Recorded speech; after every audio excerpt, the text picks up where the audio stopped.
porque atingiu a nação de Israel. Deus mandou o maná do céu para eles, e eles chamaram o maná do céu de pão vil. Sabe o que é vil? É alguma coisa desprezível. Eles chamaram o pão que Deus mandou do céu de pão vil, de pão desprezível. Eles zombaram, desprezaram, ignoraram a providência de Deus. Então o que aconteceu? Deus permitiu uma situação muito séria. Dentre tantas reclamações, tantas murmurações, tantas queixas, Deus agora permitiu serpentes abrasadoras no deserto. E essas serpentes abrasadoras, elas tocavam, elas picavam as pessoas. E essas pessoas morriam no deserto. Se o calor do deserto já é escaldante, você imagine uma pessoa num calor de 40, de 50 graus, sendo picado por uma cobra venenosa? Quem consegue imaginar que a situação é caótica? É difícil. E aquele povo começou a sentir a seriedade daquela epidemia, provocada pela picada de um animal peçonhento, que é a cobra. E não tinha o que fazer mais. O povo estava perecendo, o povo estava morrendo. Deus disse: Moisés, é o seguinte, eu não quero contemplar o meu povo perecendo. Eu sei que existem ímpios aqui no meio. Eu sei que existe o vulgo da terra aqui no meio. Eu sei que existem profanos e murmuradores aqui no meio. Mas existem pessoas que me temem e que estão preocupados com estas cobras. E para eles não ficarem com o coração aflito, com o coração preocupado, eu vou providenciar um livramento. Deus nesta noite está dizendo para alguém aqui: ainda que o mundo esteja em caos, esteja em pânico, Deus vai acalmar o teu coração para você entender que Ele existe e que Ele tem poder no céu e na terra. Aleluia! Deus vai cuidar deste mundo por causa de você. Por causa de você, Deus vai abençoar a empresa que você trabalha. Por causa de você, Deus vai abençoar e vai guardar toda a tua vizinhança. Por causa de você, Deus vai dar livramento para a tua família. Por causa de você, Deus ainda está sustentando Belo Horizonte na palma da mão dele. Por causa de você que está buscando, fazendo campanha, se dedicando, colocando a boca no pau, derramando lágrimas na presença do Senhor, Deus vai cuidar do todo por causa de você. Por causa da tua oração, por causa da tua fidelidade, por causa do teu comprometimento. Glória a Deus. Moisés, você vai fazer o seguinte: você vai mandar o artífice, você vai mandar o ourive, você vai mandar o metalúrgico que tem habilidade na fabricação de artefatos a partir do metal. E ele vai construir uma serpente de metal. Uma serpente de metal? Estranho. Por que uma serpente de metal?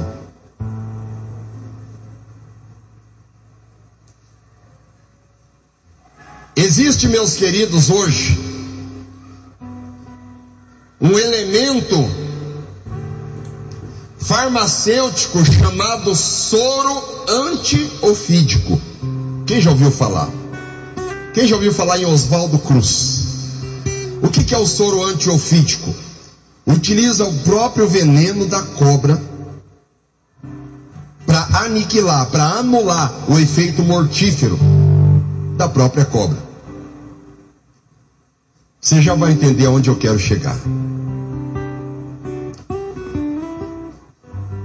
Mas o estranho é que não se pegava uma cobra para desenvolver um soro antiofídico. Se fabricava uma cobra. Alguém poderia imaginar: pastor, mas isso aí não poderia virar idolatria, porque o povo de Israel para virar idólatra era muito fácil. E quem falou que eles não construíram um altar de idolatria para a própria serpente? Eles mudaram até o nome para Neustã, lá na frente, no tempo de Ezequias, de Manassés, né? Mas Deus falou: não, por hora vocês vão fabricar uma serpente de metal. e vão pendurar a serpente de metal numa haste. Vão pendurar a serpente de metal como se fosse numa vareta muito alta, e vão colocar aquela serpente de metal lá em cima. E quem olhar para aquela serpente de metal pode estar picado da cobra, mas só vai ter que olhar para aquela serpente e não vai morrer. Vai ter que olhar para aquela serpente. Alguém de vocês aqui já viram qual que é o símbolo da farmácia? Qual que é o símbolo da farmácia? Uma serpente. Inclusive, vocês sabem o que significa a palavra farmácia no original grego? Farmácia no original grego significa farmaqueia. E a expressão farmaqueia significa feitiçaria. Porque farmácia, farmaqueia, está relacionado ao ocultismo, à mágica. Muitos entendiam que o ato de fabricar um medicamento, de fabricar um remédio, era uma magia. Por isso que o símbolo da medicina é uma serpente, o símbolo da nutrição é uma serpente, da odontologia, da enfermagem. Quem já percebeu que é uma serpente? Por quê, pastor? Exatamente por causa do que aconteceu lá no deserto. Foi emblemático tudo isso. Ficou marcado de uma vez por todas. Um dia eu quero trazer para vocês aqui um estudo sobre a influência dos judeus. Quero trazer um estudo sobre como os judeus influenciaram a cultura do mundo inteiro. Aí então as pessoas que estavam sendo picadas por aquela serpente eram murmuradores, tudo bem. Eram pecadores, tudo bem. Eram profanos, não importa. Eram vulgo da terra, talvez nem judeu era. Talvez era algum egípcio mal liberto que estava ali no meio do povo. Mas olhava para aquela serpente, ponto, não morria. E era curado, instantaneamente. Aí o Senhor Jesus, quando ele está apresentando o seu discurso de apresentação para Nicodemos, um rabino super entendido da Torá, da Midrash, super entendido do Talmud, o Senhor Jesus explica para ele que era preciso ele nascer de novo, e não consegue entender nada. O Senhor Jesus explica o tamanho do amor de Deus, que amou o mundo de tal maneira que enviou o seu Filho unigênito, para que todo aquele que nele crê não pereça, mas tenha vida eterna. Mas o Senhor Jesus já estava querendo explicar. O Senhor Jesus estava vazando um spoiler. O Senhor Jesus estava antevendo, passando uma notícia, abrindo uma notícia, um furo de reportagem, dizendo mais ou menos assim: importa que assim como aquela serpente foi pendurada na haste, assim também importa que o Filho do Homem seja pendurado no madeiro, para que todo aquele que nele crê não pereça, mas tenha também a vida eterna. Oh, glória a Deus! Oh, glória a Deus!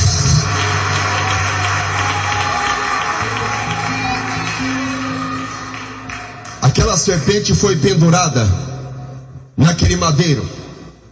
E vocês acreditem ou não, Jesus Cristo, pouco tempo depois dessa conversa com Nicodemos, também foi pendurado no madeiro.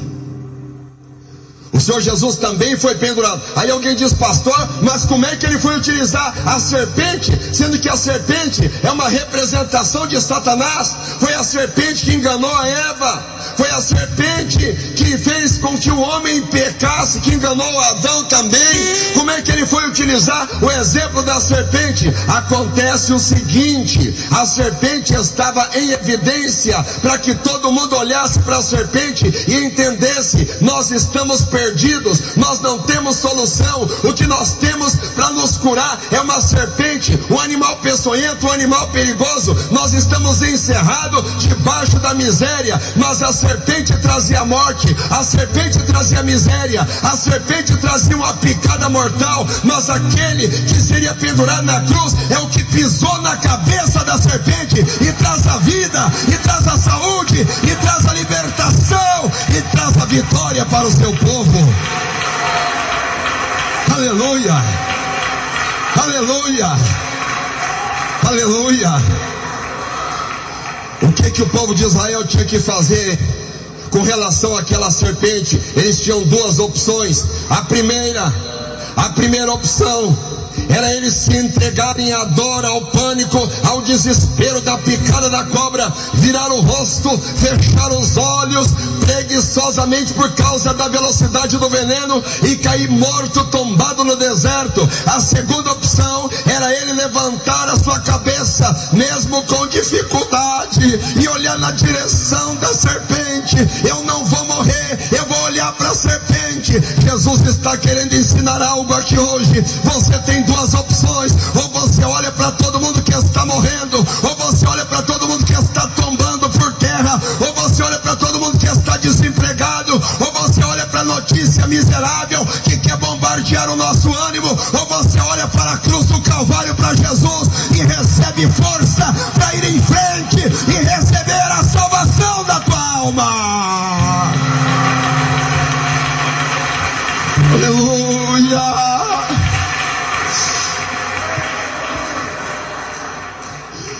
Jesus está nos ensinando algo aqui.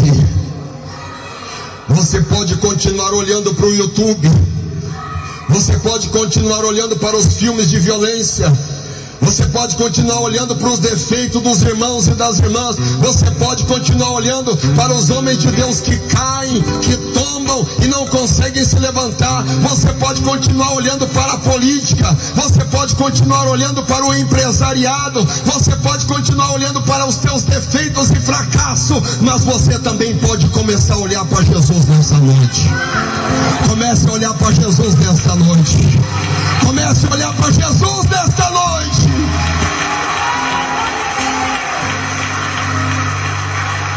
Glória a Deus. Você já ouviu o que Deus mandou Isaías falar? Olhai para mim e sereis salvos, vós todos os termos da terra. Quem está olhando para Jesus aí, levante a mão. É o que o apóstolo Paulo diz: olhando para Jesus, autor e consumador da nossa fé. É tão maravilhoso, meus amados irmãos, quando Josafá estava naquela batalha terrível contra os habitantes das montanhas de Seir, os descendentes de Esaú, os edomitas, os moabitas e os amonitas subiam pelas montanhas como nuvem de gafanhotos. Sabe onde é que estava a vitória de Josafá? Mas os meus olhos estão postos em ti. Sabe qual que era o segredo da sobrevivência para quem estava naquele deserto que foi picado pela serpente? Sabe qual que era o segredo da sobrevivência? Tinha que olhar para a serpente que estava hasteada no madeiro.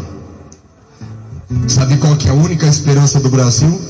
Não é a direita, não é a esquerda, não é o centro, não é supra, não é infra. A esperança do Brasil está em olhar para Jesus. Olhe para Jesus. Olhe para Jesus nesta noite.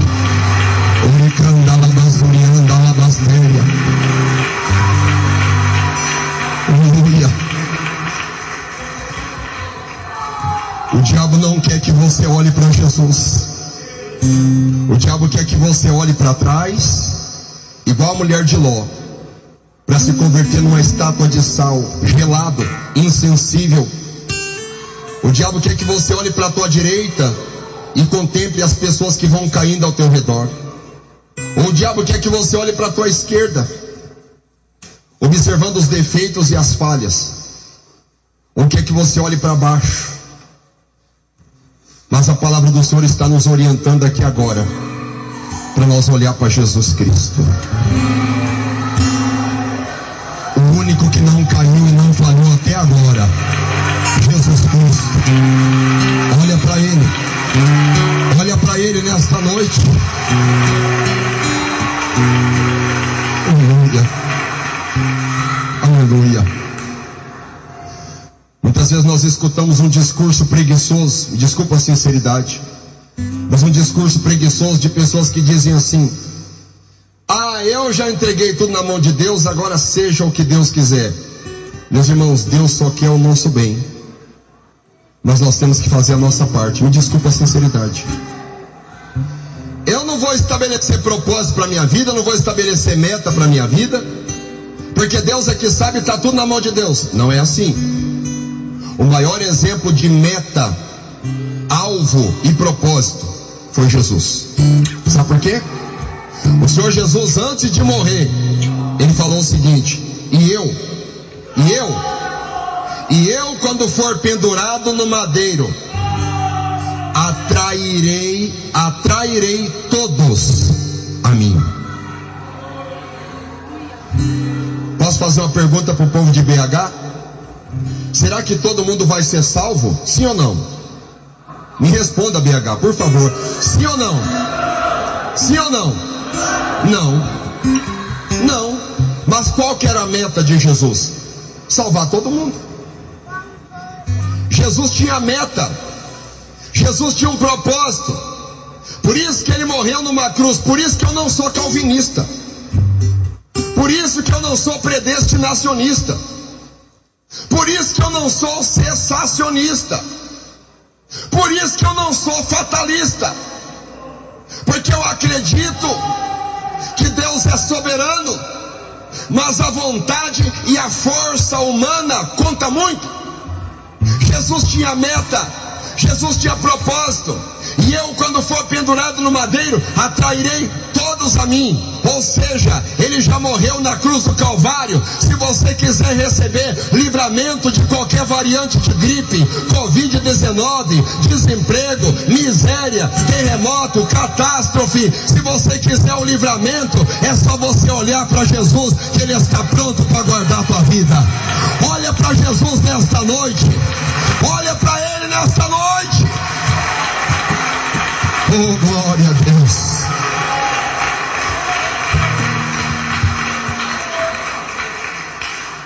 Meus queridos,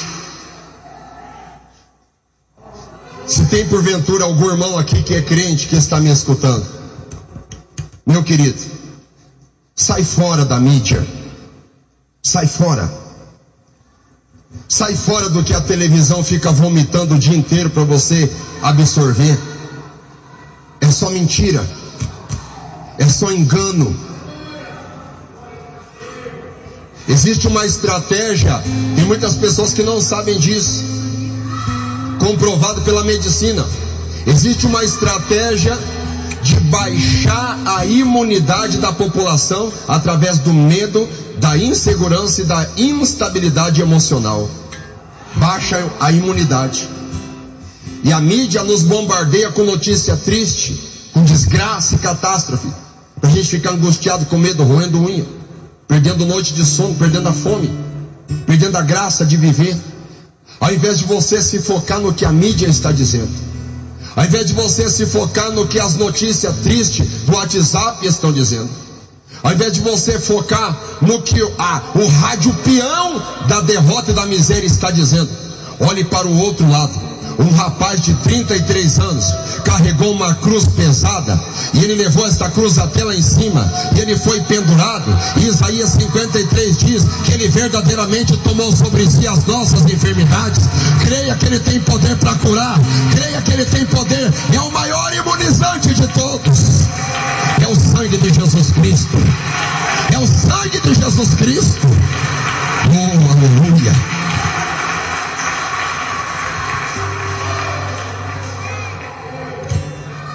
Fiquem de pé, por favor. Quem recebe esta palavra, levante a sua mão. Ah, você viu o que aconteceu? Eu estava lá em Curitiba, eu escutei a pregação de segunda-feira à noite aqui, uma parte que o pastor José Marcos falou, que quando os aviões decolam, é o take-off. Quando os aviões decolam, ninguém fala nada, normal. Agora, se um avião cai, vira aquela repercussão extraordinária que fica meses e até quase que um ano só falando daquilo. Quando os noticiários já não tem mais o que explorar, eles ficam ali cavucando ali, ó. Né? É isso mesmo. O diabo quer que a gente veja somente a derrota, mas o diabo não quer que a gente veja que o nosso Deus até aqui tem guardado a nossa vida e a nossa família. Você está de pé na presença de Deus. Você está vivo diante de Deus. Aleluia. Quem está vivo aí levanta a mão e dá um glória a Deus bem. Coloque a mão sobre a tua cabeça. Isso.